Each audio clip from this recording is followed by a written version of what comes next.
एकादशी पूरे साल में 2 बार आती है। एक श्रावण के महीने में आती है, दूसरी पोषादिक्रम में आती है। जिस नारी को संतान नहीं हो रही हो, बहुत प्रयास कर लिया हो, पुत्रदा एकादशी पूरे साल में 2 बार आती है। एक श्रावण के महीने में आती है, दूसरी पोषादिक्रम में आती है। पुत्रदा एकादशी होती है, ये संतान की वृद्धि करने वाली होती है। शंकर जी के मंदिर में जाकर, भगवान शिव के मंदिर में पूजन करके घी का 1 कटोरी में घी और 1 कटोरी में खीर शंकर के सामने रख देते हैं। भगवान शंकर के मंदिर पर चौखट पर घी का दिया लगा देते हैं। शंकर जी की चढ़ी हुई 1 बेलपत्र साथ में रखें और 1 बेलपत्र को उठाकर शंकर जी के मंदिर की चौखट पे ही बैठकर चबा चबा कर खा लेते हैं। जो 1 बेलपत्र लेकर आए हैं वो अपने पति को खिला देते हैं। कहते हैं पुत्रदा एकादशी के दिन ये कर लेने पर संतान की प्राप्ति हो जाती है, पुत्र की प्राप्ति हो जाती है।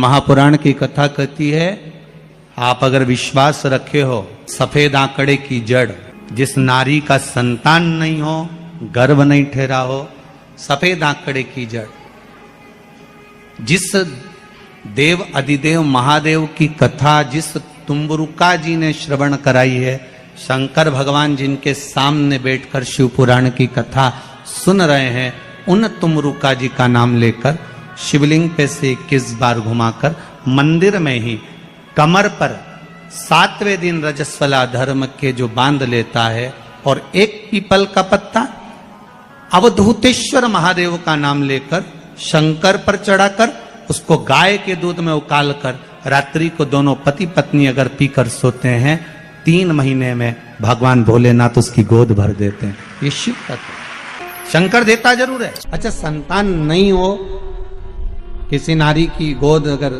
स्त्री की गोद अगर खाली रह जाए तो भी दुख होता है उसको कि मेरे घर में औलाद नहीं, संतान नहीं। हम कई बार कहे, आज फिर कहते हैं, ये टेस्ट भी बाद में कराना, सारी जांचें बाद में कराना। एक बार शंकर का भजन कर कर देखना। पिछले वर्ष कथा में तुमरुका जी की जो कथा कही थी, यूट्यूब पर डली हुई, अगर आप लोगों ने नहीं सुनी हो तो उसको निकालना यूट्यूब पर। श्री तुमरुका शिव महापुराण की कथा हमने कही थी, तुमरुका जी का व्याख्यान, उसमें वर्णन किया था। सब जगह से अगर हार जाओ और सारे रिपोर्ट आपकी आपने सब दूर दिखा ली, तो एक बार शंकर पर भरोसा कर कर तुमरुका जी का नाम लेकर सफेद आंकड़े की जड़ को शिव जी पे से रजस्वला धर्म के 7वें दिन 21 बार घुमा लो, नाम गोत्र बोलकर कमर में लाल धागे में बांध लो, पीपल के पत्ते शिव जी को चढ़ाओ, उठाकर लाओ, उस 1 पत्ते को रात्रि को गाय के दूध में उकालो और उस दूध को दोनों पति पत्नी पियो, साथ रहिए। समय आएगा, बाबा चाहेगा तो 3 या 4 महीने में गर्भ ठहर ही जाएगा। सारे डॉक्टर को दिखा लिया अपनी जगह, टेस्ट भी करवा लिया अपनी जगह, और एक बार प्रयोग, और वो विश्वास रखकर करना पड़ेगा। शंकर पर जो भी कार्य कर रहे हो आप, जो उपाय कर रहे हो आप, शिव का स्मरण कर, भगवान पर अगर विश्वास रखोगे, भरोसो दृढ़ इन चरणन कहो, श्री वल्लभ नक चंद्र छटा बिन सब जगमा ही अंधेरो। अगर भरोसा है तो शंकर है, और भरोसा नहीं तो शिव कहां से। विश्वास लेकर अगर आए हो तो काम तो होगा। ये लोग काशी से आए हुए हैं, विश्वास लेकर ही तो आए होंगे कि हम जाएंगे शंकर की कथा में तो बाबा कृपा जरूर करेगा। कई लोग यहाँ पर बैठे हुए हैं जो विश्वास लेकर आए हुए हैं, दूर दूर से आए हुए हैं, केवल विश्वास लेकर कि भगवान कृपा करेगा किसी न किसी रूप में, मुझे विश्वास है कि बाबा मेरी सुनेगा। और फिर कहता हूं, कथा में अगर आपने मन लगा लिया, भले टीवी चैनल के माध्यम से श्रवण कर रहे हो, भले मोबाइल के माध्यम से श्रवण कर रहे हो, भले पंडाल में सुन रहे हो, बाबा से अगर दिल से आपने अगर कह दिया तो 3 महीना बहुत होता है सब कामना पूरी होने के लिए। मेरा बाबा आपको कुछ न कुछ दे ही देता है, बस आपकी रुचि के अनुसार सुख प्रदान कर ही देता है। भगवान कृष्ण की 16,108 रानियां थी। कितनी रानियां? जम के बोलो जरा। 16,108 8 और 16,108 रानियां होने पर भी भगवान कृष्ण के यहाँ जब औलाद नहीं हुई तब भगवान कृष्ण ने अपने गुरु गर्गाचार्य बाबा को बुलवाया और द्वारकापुरी में बुलवा कर पूछा, गुरुदेव मेरी 16,108 रानियों से औलाद नहीं होती, संतान नहीं होती, मैं क्या करूं? गर्गाचार्य बाबा ने कहा, तुम चिंता मत करो, पार्थिव शिवलिंग का निर्माण करो। शंकर भगवान के शिवलिंग का निर्माण कर कर एक एक रानी के साथ में 11 दिन तक बैठकर शिव जी का अभिषेक करो। और पार्थिव शिवलिंग का निर्माण गर्गाचार्य बाबा के कहने पर भगवान कृष्ण ने करा। एक एक रानी के साथ में 11 दिन तक भगवान शिव का अभिषेक करा। तब भगवान शंकर प्रकट हो गए और शिव जी प्रकट होकर बोले, कन्हैया मांगो तुम्हें क्या चाहिए? शंकर भगवान ने जब कहा, कृष्ण बोले मेरे यहाँ औलाद नहीं है। शिव जी ने कहा, क्यों चिंता करते हो? तुमने 11 दिन तक एक एक रानी के साथ में बैठकर मेरा अभिषेक करा है। जाओ मैं तुम्हें वर प्रदान करता हूं कि एक एक रानी से तुम्हें 11 संतान होगी और 1,77,186 भगवान कृष्ण के बच्चे हुए। ये शंकर जी की कृपा से। अब तुम्हें कितने चाहिए बोलो? भगवान कृष्ण के यहाँ अगर औलाद हुई तो किसकी कृपा से? अरे बोलो, भोले। कौन होगा ऐसा? कितना करुणामय, कितना दयालु, कितना आनंद देने वाला। ब्रह्मलोक के देवता भगवान ब्रह्मा, बैकुंठ के देवता भगवान विष्णु और पृथ्वी का देवता अगर कोई है, इस मृत्यु लोक का अगर कोई देव है तो वो देवों का देव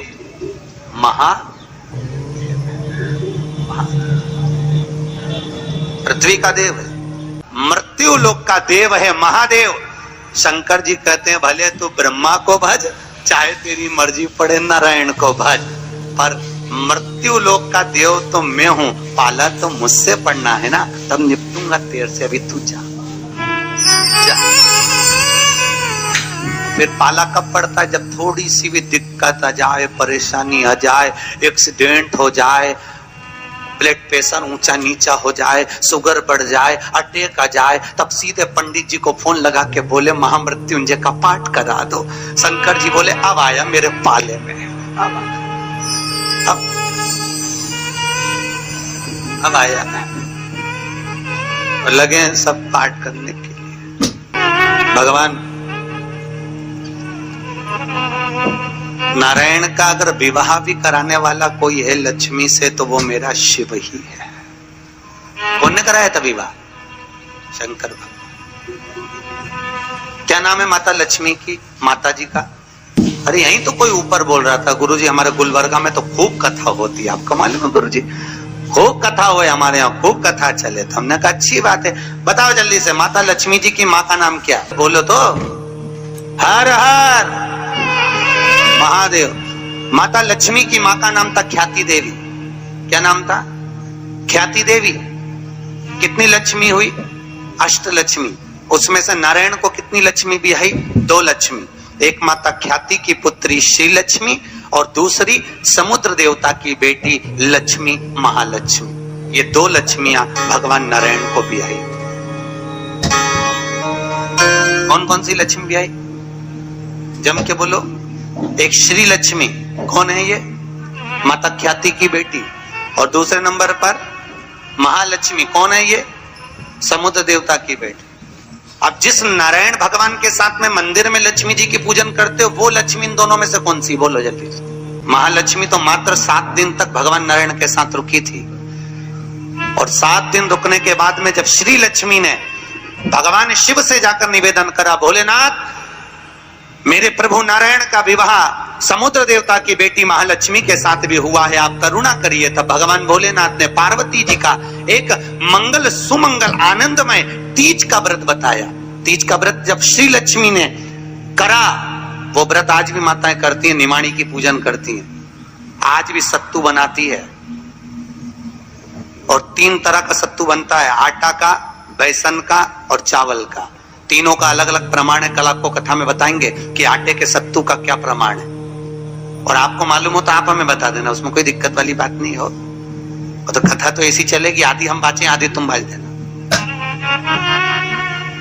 आटे का सत्तू चने की दाल का सत्तू और चावल का सत्तू, ये तीनों क्यों बनते हैं? और सत्तू भी बनाओ तो चक्की ऐसा बना लो, पर पिंडा बनाना क्यों जरूरी होता है? वो पिंडे का क्या महत्व है? और श्री लक्ष्मी और महालक्ष्मी की कथा में वर्णन है दोनों। वो कथा कल आएगी, उसको अपन कल लेंगे। पर आज जो कथा चल रही है कि श्री लक्ष्मी को माता पार्वती जी का विवाह, सुंदर व्रत बताया, और उस व्रत को माता पार्वती ने करा। और उस व्रत को माता श्री लक्ष्मी ने जब करा, पार्वती के व्रत का हो, तब माता श्री लक्ष्मी और महालक्ष्मी दोनों एक हुई और एक होकर नारायण के साथ में जाकर विराजमान हुई। आज भी जो माता लक्ष्मी का एक हाथ नीचे है और कमल का पुष्प पकड़ी है, वो लक्ष्मी जी का महालक्ष्मी दर्शन है। और माता अगर हाथ देर से इशारा कर कर आशीर्वाद दे रही है, वो श्री लक्ष्मी का भाग है। माता दो भाग,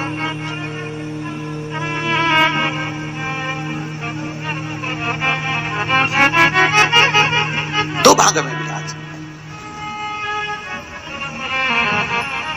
आज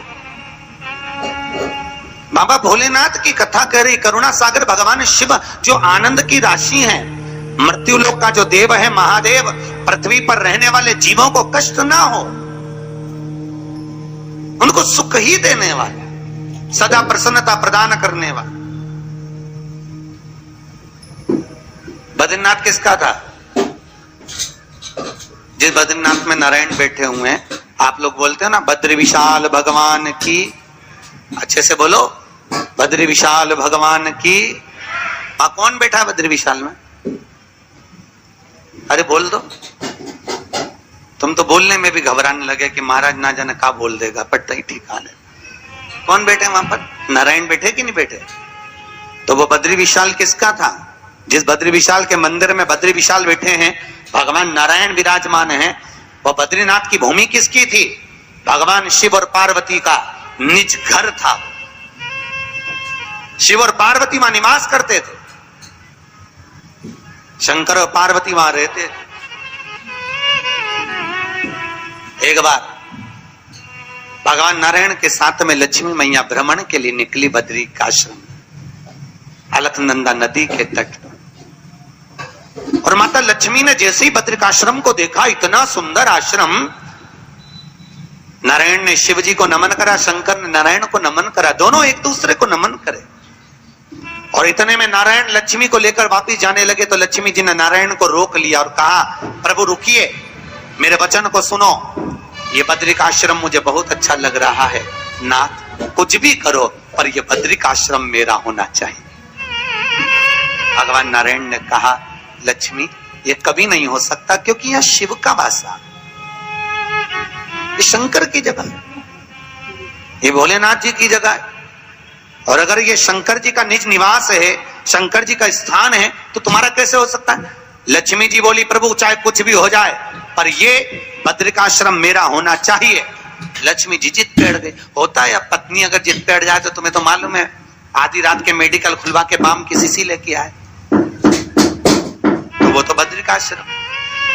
लक्ष्मी जी जिद पर अड़ गई। भगवान नारायण ने लक्ष्मी को खूब समझाया, क्यों उपद्रव करती है लक्ष्मी, मान जा, वो अपना नहीं है, जो अपना नहीं है वो अपना कैसे हो सकता है? नहीं प्रभु, मुझे तो वो बद्रिकाश्रम भाग गया और मुझे चाहिए, चाहे कुछ भी करो।